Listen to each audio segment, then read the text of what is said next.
लोग अक्सर ये कंप्लेन करते हैं कि ये जो पैसा है वो हमारे पास टिकता ही नहीं है और सब कुछ खर्च हो जाता है। इसका जवाब जानने के लिए हम आज से 2500 साल पीछे चलते हैं, दुनिया के सबसे अमीर शहर बेबीलोन में। बेबीलोन अपने टाइम का सबसे अमीर शहर था और उस टाइम पर भी लोगों के पास जो पैसों को लेकर इतना ज्ञान था जितना लोगों को शायद आज भी नहीं है। बेबीलोन में एक बंसीर नाम का एक व्यक्ति रहता था। वो घोड़ों के रथ बनाने का काम करता था। एक दिन वो बहुत ही उदास बैठा हुआ था, तभी उसका दोस्त जिसका नाम कोबी था वह उसके पास आता है और उससे बोलता है कि क्या हुआ मेरे भाई, लगता है आज तुम्हारे पास खूब पैसा है, तभी तो बड़े आराम से बैठे हो, कोई काम वाम क्यों नहीं कर रहे हो, थोड़े बहुत सिक्के मुझे भी दे दो। तभी बंसीर उससे बोलता है कि मेरे पास अगर 2 सिक्के भी होते तो मेरी जिंदगी भर की दौलत होती और मैं तुम्हें तो बिल्कुल भी नहीं देता। तभी कोबी बोलता है कि क्या हुआ तुम्हारे पास एक भी सिक्का नहीं है क्या, तो देवता फिर बेटे क्यों हो, काम वाम क्यों नहीं करते। तभी बंसीर बोलता है कि हम इतना काम करते हैं, इतनी मेहनत करते हैं, लेकिन कभी भी हमारे पास पैसे होते क्यों नहीं है, हमारा पर्स हमेशा खाली क्यों रहता है। इस पर कोबी बोलता है कि बात तो तुम्हारी सही है, हम दुनिया के सबसे अमीर शहर बेबीलोन में रहते हैं, फिर भी हमारे पास फूटी कोड़ी नहीं है। और एक है हमारा दोस्त अरकद, उसे लोग बेबीलोन का सबसे अमीर आदमी मानते हैं, उसके पास इतना पैसा कैसे है। इस पर बंसीर बोलता है कि क्यों ना हम अरकद से ही जाकर पूछे कि उसके खजाने का राज क्या है, वो इतना अमीर कैसे बना। तो वो दोनों अरकद से मिलने चले जाते हैं और उसके घर जाकर वो अरकद से बोलते हैं कि अरकद तुम बहुत लकी हो, आज तुम्हारे पास इतना सारा पैसा है, जबकि हम मुश्किल से 2 वक्त की रोटी कमा पाते हैं। तुम अच्छा खाना खाते हो, एक आलीशान महल में रहते हो, इतने महंगे महंगे कपड़े पहनते हो, तब भी तुम्हारी दौलत कम नहीं होती, जबकि हम इन चीजों के बारे में सोच भी नहीं सकते हैं। और एक टाइम था अरकद जब हम एक जैसे ही थे,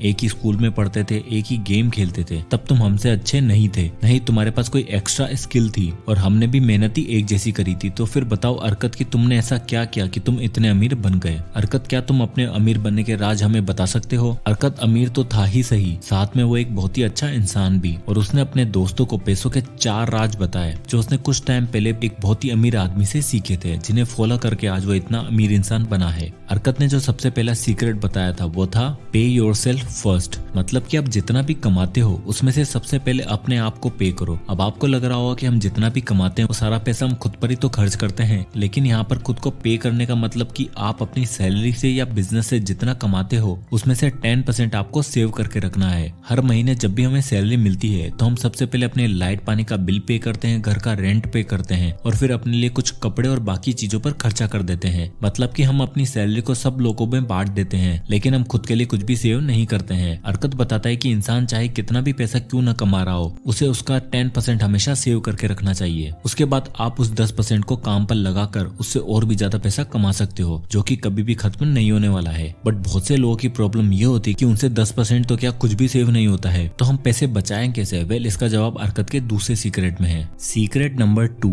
कंट्रोल योर एक्सपेंसेस। आप बहुत से लोगों को देखोगे कि वह हर कुछ महीने में अपना स्मार्टफोन चेंज कर देते हैं। इससे उन्हें लगता है कि वो लेटेस्ट मोबाइल और टेक्नोलॉजी का यूज कर रहे हैं, पर जब बात आती है सेविंग्स की तो सेविंग के नाम पर उनके पास कुछ भी नहीं होता है।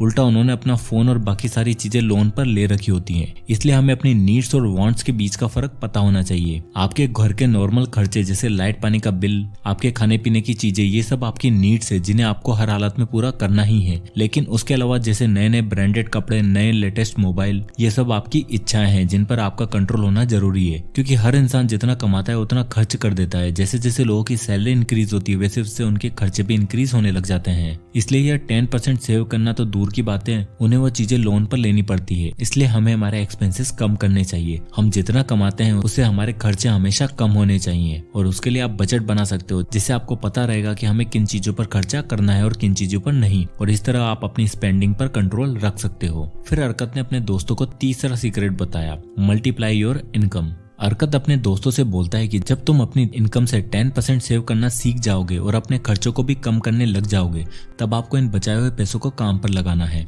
क्योंकि कोई भी इंसान सेव करके अमीर तो नहीं बन सकता है। इसलिए इन पैसों से आपको और भी पैसे बनाने होंगे और उसके लिए आपको आपके पैसे इन्वेस्ट करने होंगे। जब आप अपने पैसों को सही जगह पर इन्वेस्ट करने लग जाओगे तब आपकी वेल्थ धीरे धीरे अपने आप बढ़ने लग जाएगी और उसके लिए आपको कोई भी काम नहीं करना पड़ेगा। जैसे कि स्टार्टिंग के दिनों में अरकत जब इतना अमीर नहीं था, उसने अपने कुछ पैसे दूसरे लोगों को उधार दे दिए थे, जहाँ से उसे अच्छा खासा इंटरेस्ट भी मिलता था, और फिर मिले हुए उस इंटरेस्ट को अरकत दूसरे लोगों को उधार दे देता था, जिससे उसे और भी इंटरेस्ट मिलता रहता था। और अरकत अरकत की जो वेल्थ थी वो धीरे धीरे बढ़ने लग गई थी। इसलिए हमें भी अपने पैसों को काम पर लगाना है और नए नए आइडियाज ढूंढकर पैसे से पैसा कमाने पर जोर देना चाहिए। और अगर आप अपने पैसों को ग्रो करना चाहते हो तो आपको आपकी नॉलेज को बढ़ाना पड़ेगा, नए नए आइडियाज ढूंढने होंगे। और अपनी नॉलेज को बढ़ाने का सबसे अच्छा तरीका होती है बुक्स, क्योंकि बुक्स हमें न केवल ग्रो करने में मदद करती हैं, जबकि आप फाइनेंस से रिलेटेड बुक्स पढ़कर अपनी फाइनेंशियल नॉलेज को भी इंक्रीज कर सकते हैं। और दोस्तों को फोर्थ सीक्रेट बताया जो था प्रोटेक्ट योर कैपिटल।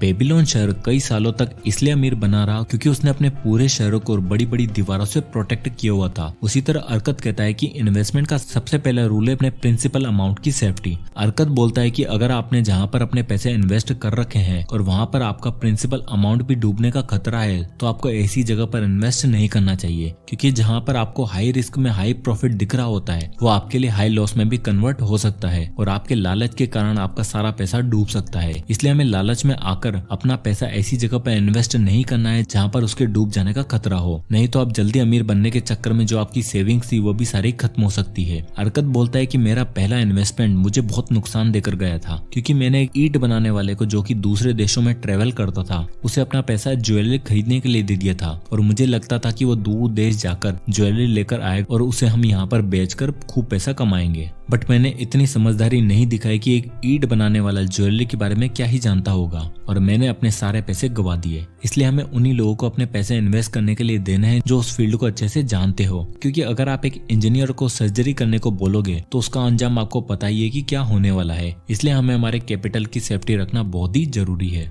और जब अरकत बूढ़ा हो गया था तो उसने एक दिन अपने बेटे नोमसिर को अपने पास बुलाया और कहा कि देखो अब मैं बूढ़ा हो गया हूँ और अगर तुम्हें मेरी जायदाद चाहिए तो तुम्हें अपनी योग्यता मेरे सामने साबित करनी होगी कि तुम मेरी जायदाद के काबिल हो या फिर नहीं। तो अरकत ने अपने बेटे नोमसिर को सोने से भरा हुआ एक बैग दिया और साथ में एक लेटर जिस पर 5 लॉज ऑफ गोल्ड लिखे हुए थे। और फिर नोमसिर निनेवा नाम के एक शहर में पैसे कमाने के लिए गया। वहाँ उसे 2 आदमी मिले। उन्होंने नोमसिर को बताया कि उनके एक दोस्त के पास एक घोड़ा है जो कभी भी हारता नहीं है और अगर तुम अपने पैसे उस पर लगाओगे तो तुम बहुत पैसे जीत जाओगे। नोमसिर ने घोड़े पर पैसे लगाए और वो हार गया और बाद में पता चला कि वो दोनों आदमी घोड़े वाले के साथ मिले हुए थे और वो ऐसे अमीर लोगों को पागल बनाते थे। फिर एक दिन एक आदमी ने नोमसिर को बोला कि एक दुकान का मालिक उसकी दुकान को बहुत ही सस्ते में बेच रहा है और तुम अगर उसे खरीद लोगे तो तुम्हें काफी प्रॉफिट भी होगा। फिर नोमसिर ने वो दुकान खरीद ली, लेकिन उसे उस बिजनेस का कोई भी एक्सपीरियंस नहीं था और उसे काफी नुकसान उठाना पड़ा और फिर उसके पास कुछ भी पैसे नहीं बचे थे। फिर एक दिन नोमसिर ने वो लेटर देखा जो अरकत ने उसे दिया था, जिस पर पैसे के 5 प्रिंसिपल लिखे हुए थे। उसमें पहला प्रिंसिपल था कि आप अपनी अर्निंग का 10वां हिस्सा बचाकर रखो।